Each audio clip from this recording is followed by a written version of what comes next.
एक जो मूल तत्व है जो कभी नहीं हटता है वो है तनाव। इंसान चाहे वो अरबपति है या वो रोटी रोटी को मोहताज है, वो तनाव में है। और तनाव ने अवसाद पैदा किए, तनाव ने बीमारियां पैदा की, तनाव ने समाज को हिंसक बनाया और तनाव ने समाज में कई तरह के विघटन पैदा किए। तनाव का मूल कारण क्या है? देखिए, तनाव तो जीवन में निहित है। मनुष्यों को ही नहीं होता तनाव, पशुओं को भी होता है। पशुओं को ही नहीं होता तनाव, पेड़ पौधों को भी होता है। हाँ। तो तनाव तो जीवन की व्यवस्था में निहित है। तनाव का अर्थ क्या होता है, परिभाषा पे आते हैं। जो है उस पर बदलने का जोर पड़ रहा है, ये तनाव होता है। उदाहरण के लिए ये उंगली है, इसको सीधा होना है।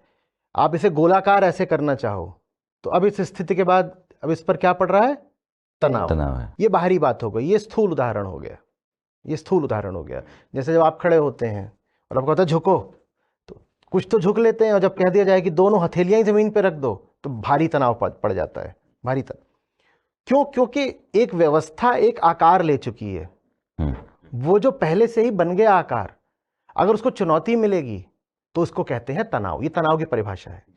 इसी तरह से जब आप सूक्ष्म उदाहरण लेते हैं तो भीतर जो मन है और उसके केंद्र में अहंकार है, वो भी एक आकार ले चुके होते हैं।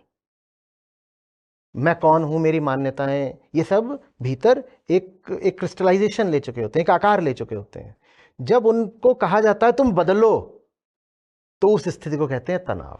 अगर आप पर बदलने का जोर ना हो तो आपको तनाव अनुभव नहीं होगा। सोचिए, उदाहरण के लिए आप इस वक्त सो जाते हैं, आप जगे हुए हैं तो तनाव होगा।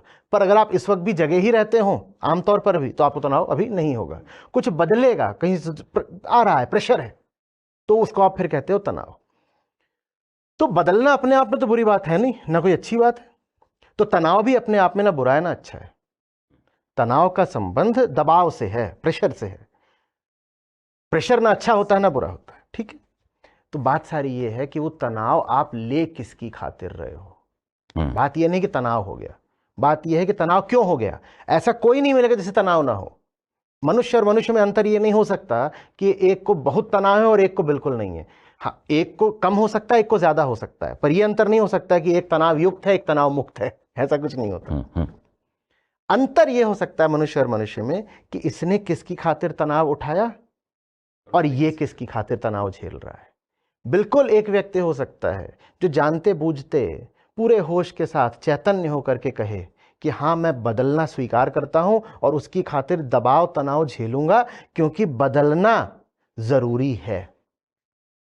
चाहे स्थूल रूप से बदलना हो, चाहे सूक्ष्म रूप से बदलना हो, चाहे खुद को बदलना हो, चाहे दुनिया को बदलना हो। एक व्यक्ति हो सकता है जो चैतन्य होकर कहे बदलना जरूरी है, और बदलना हमेशा एक तनाव की प्रक्रिया होती है, मैं उस प्रक्रिया से गुजरूंगा, मैं कीमत देने को तैयार हूं। ये एक इंसान हो सकता है। और दूसरा हो सकता है बिल्कुल वो तनाव इसलिए पा रहा है क्योंकि उसकी कामना ही नहीं पूरी हो रही। उसको तनाव बस इसी बात का है कि लड्डू चाहिए था और लड्डू मिला नहीं।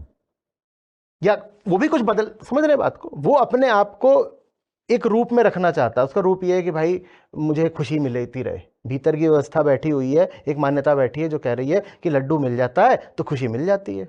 अब लड्डू मिला नहीं तो व्यवस्था को चुनौती मिल रही है। व्यवस्था खुशी मांग रही है और खुशी का संबंध लड्डू से, लड्डू मिला नहीं, व्यवस्था चरमरा रही, उसको इस बात का तनाव है। तो हमें यह नहीं कहना चाहिए कि तनाव न मिले, हमें कहना चाहिए शुभ तनाव मिले। तो तनाव और शुभ तनाव में क्या फर्क? अर्जुन को कितना तनाव दे रहे हैं कृष्ण।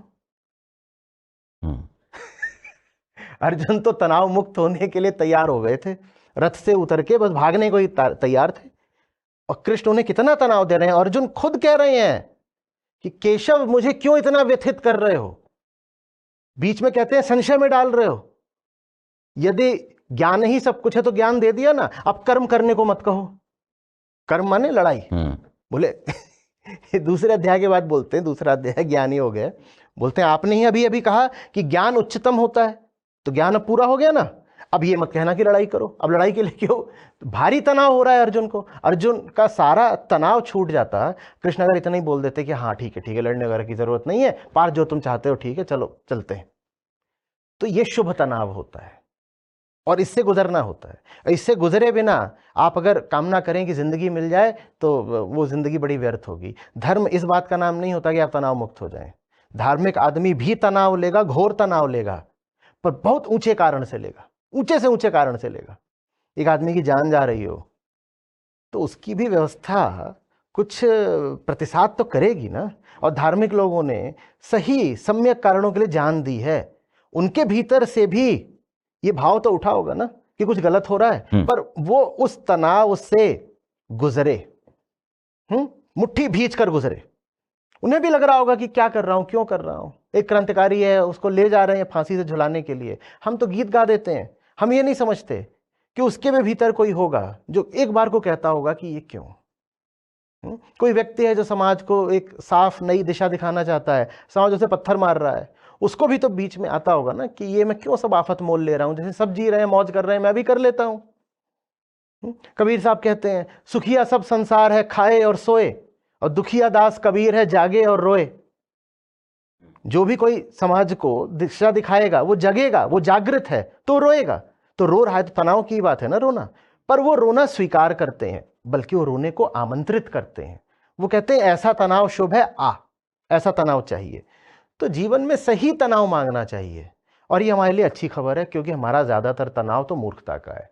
जिस दिन आप सही तनाव मांगने लगते हो, उसका अच्छा फायदा ये होता है कि आपके व्यर्थ के तनाव सब झड़ जाते हैं।